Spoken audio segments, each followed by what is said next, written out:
grow, still can't stop it. What is up? I am Crypto Mason and welcome back to the Crypto Mason YouTube channel. You guys are the Gold Squad. I am part of the Gold Squad as well. We are the Gold Excellence, folks. I would call you the Gold Standard because that would be a cool name for a squad.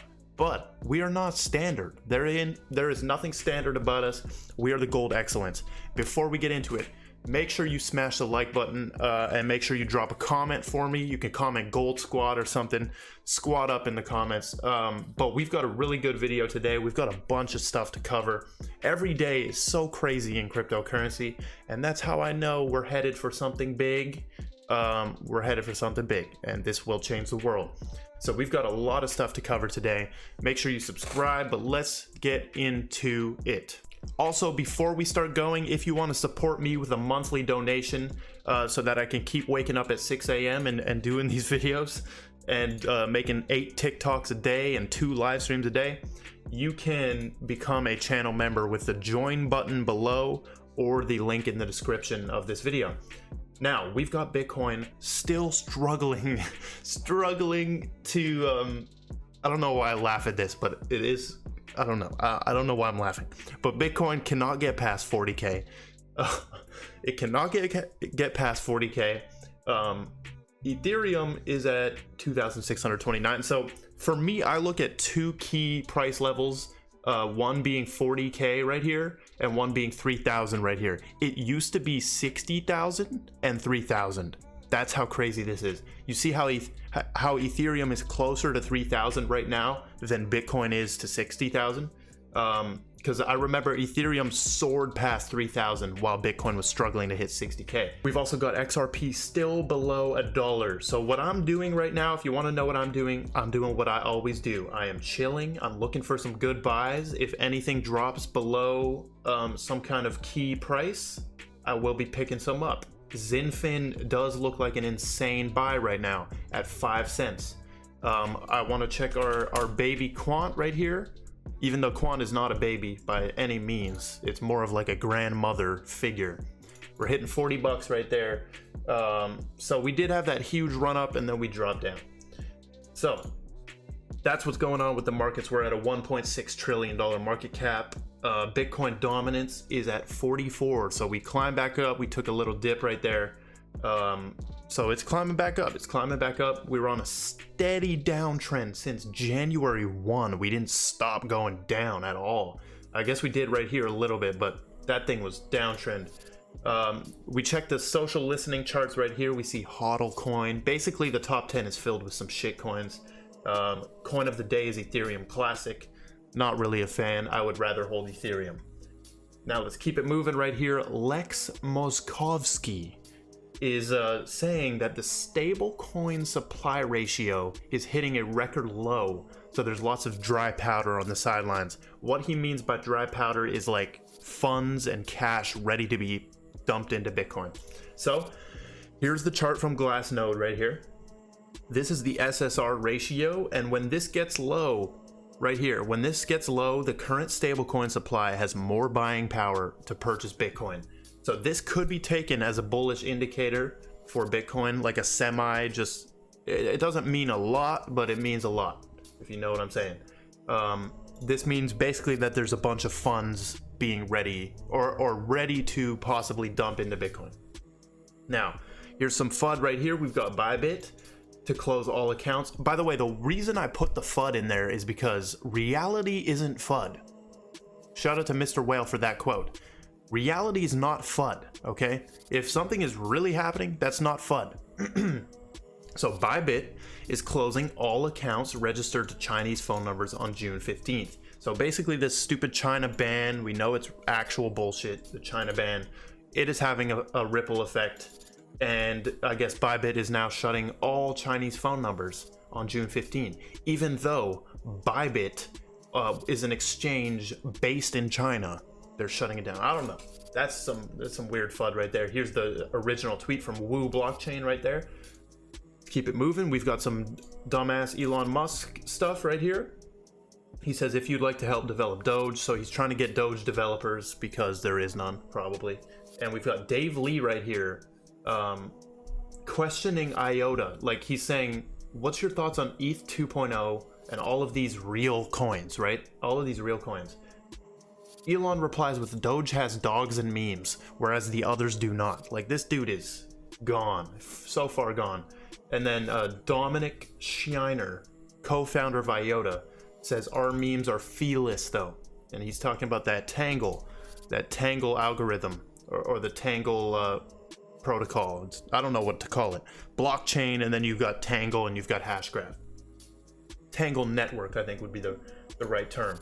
Now, we've got Bobby C. Lee right here, who's the founder of Ballet Crypto and a bunch of other things. He says that bull markets never end on panic selling. They end when the market runs out of steam. This makes sense from a common sense level. So let's watch this short clip right here. No, this is not it. This is not the end. Don't sell during a panic. If anything, if you want to sell and take some money off the table, you should sell it on the way up. So remember, bull markets never end on panic selling. Okay, think about that. Bull markets never end on panic selling. Rather, or other news events from regulatory things. You know what happened last week. Rather, they end when the market runs out of steam. Okay, so because of this price correction, this is a normal price correction for Bitcoin. It's not the end. Certainly not the end of the bull market. I think 2021 will be the year of the bull market. So he definitely is very bullish by the looks of it. Okay, so let's move on. We've got St. Louis Federal Reserve President saying most cryptocurrencies are worthless. He says most of the assets are worthless. We have a couple of thousand of these around. It's not a couple. It's not a couple. Look in the top left of your screen right now. 10,046 cryptos. Most of them are worthless. So I think for the most part, people are going into this with eyes wide open. They're certainly not blind to the idea that this is a volatile area. So, I mean, we know that most of these are worthless. Most of these are useless and will end up worthless. We know that. And we are in my opinion, we are in the correct cryptocurrencies. If you've been watching this channel, you are invested in the correct cryptocurrencies, because yes, there are correct cryptocurrencies in my opinion. Now, Ethereum. Okay, so Ethereum is like, it looks to me like they're setting the stage for a flippening. Now, I'm a huge supporter of Ethereum's market cap flipping Bitcoins. Now, I don't know when this would happen. Nobody can ever predict that, but I do see it happening, honestly, if I'm being honest. Because look at this. The Guggenheim co-founder, Todd Morley, says Ethereum has much higher utility than Bitcoin. Basically, yesterday we had the leaked Goldman Sachs document, right? The leaked Goldman Sachs report, basically praising Ethereum over Bitcoin as well. So it looks like the stage is being set. I mean, it could happen. It could happen. As I've said multiple times, if that does happen, immediately call me Crypto Mason Moonboy 100x. Just rename my channel. I think I'll rename my channel that. Crypto Mason Moonboy 1000x. Because all of my coins and all of your coins, you should be extremely bullish. Because what would happen is a psychological barrier, which is Bitcoin always being the king, would be broken, and any coin can now go to crazy heights. So the Guggenheim, if you don't know what this Guggenheim is, it is a investment and advisory financial services firm. They have 270 billion dollars in assets under management. We have Raoul Paul right here saying 100x to 200x growth is coming to the crypto markets, and we love this. He says, I don't think this is the top, just interim large correction right here. And he compares BTC now versus 2013.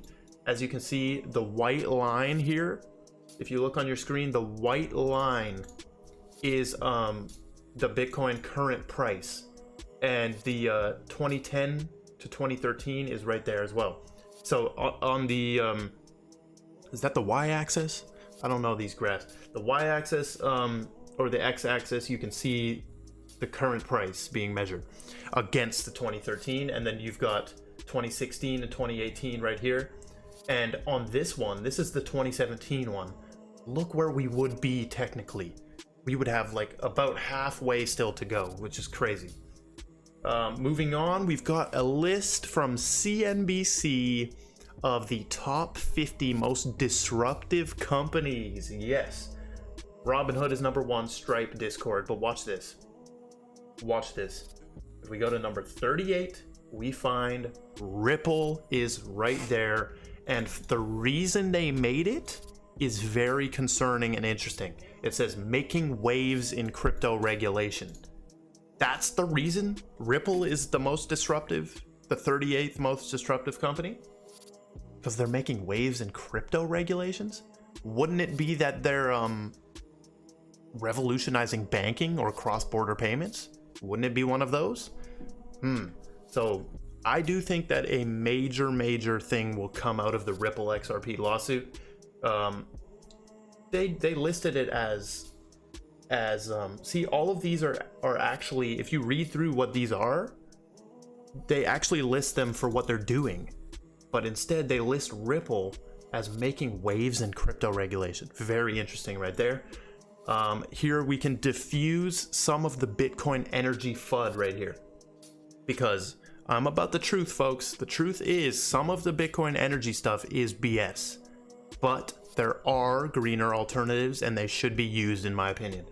So a USA-based Bitcoin miner has said that they produce almost no carbon when mining. This is DGHI. 90% of the energy consumed by DigiHost is from sources producing 0 carbon emissions.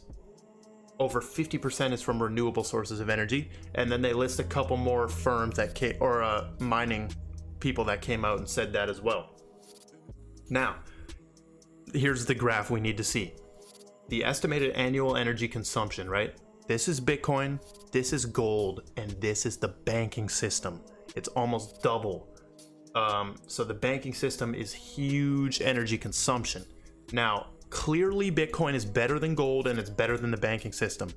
But I'm about the truth, folks. I'm always going to give you both sides of this. There are ways that you can implement stuff into this banking system that will make it greener than all of this. You'll make it on a 30 scale right here. Instead of, what is it at, 260? You'd make it on 30. So, I mean, Bitcoin is better than them, but there are ways we can just improve this if they wanted to, right? Or we can use Bitcoin, which I'm down with as well. I'm a big supporter of Bitcoin. It gives the power back to the people. It is an idea that can't be banned. I love it. I love that whole side of it. But I also love making wealth off banksters. So the Bitcoin Mining Council is to be formed to promote energy usage transparency. So basically Michael Saylor, right? He owns like so many Bitcoins. Michael Saylor is the king of Bitcoin. He's teaming up with Elon Musk and they're making the Bitcoin Mining Council.